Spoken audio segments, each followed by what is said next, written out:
Well, it's 6:30 in the morning and the sun is up for a few minutes. We beat most of it, so it didn't beat on us. This gas line, I've seen a mouse one time come bouncing along and dive straight in there like he'd done it 100 times. So I packed it tight full of small rocks, which is no small feat. It's kind of like a puzzle. And then put mortar and sand mixture in there.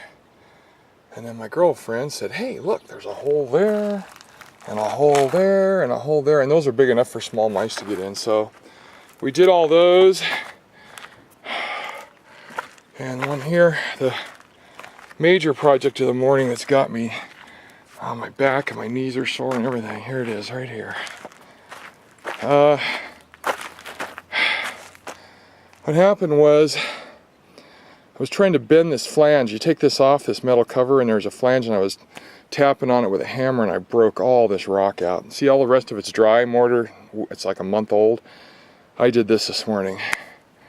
It was a bear, man, and I wasted a lot of material, and it didn't come out as good as my professional friend does, but it's done. It's sealed all the way to the bottom of this thing, because this is where rats come in with very high frequency. And they ain't getting in anymore.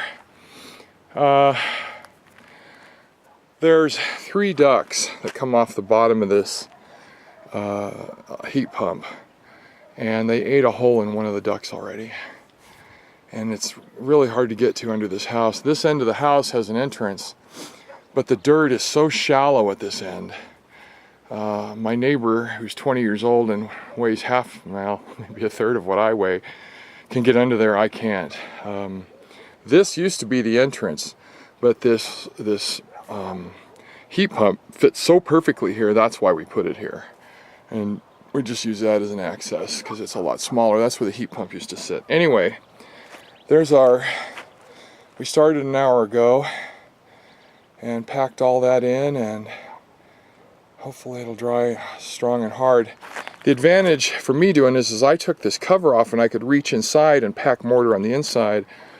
And my friend here in town, who's a concrete pro, didn't have that benefit, but he's also got, 3.5 decades worth of experience on top of me. So anyway, that was our big project, and all these rocks and stuff are on the land natively. Behind this tree is a freaking, behind this Joshua tree, which only occurs in 2 places on Earth, here and somewhere else.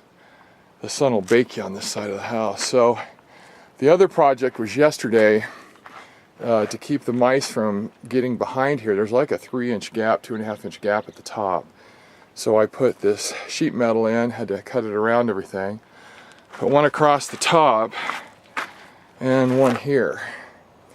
And that'll keep the little bastards from going in, and I'm sure they were. I'm absolutely sure they were. Mice can squeeze themselves into very tiny places. So anyway, this is done for this end of the house. You can see the shadow I'm making. The sun's starting to come around here, and it'll bake you seriously. That's why you got to start at 4:30 in the morning to work over here. Anyway, that's our project for today and yesterday. I'm thrilled to death it's done, because this is a big deal, keeping rodents out from under the house. It's normal out here, but I don't like things messing up my property. It makes me mad. See you, bye.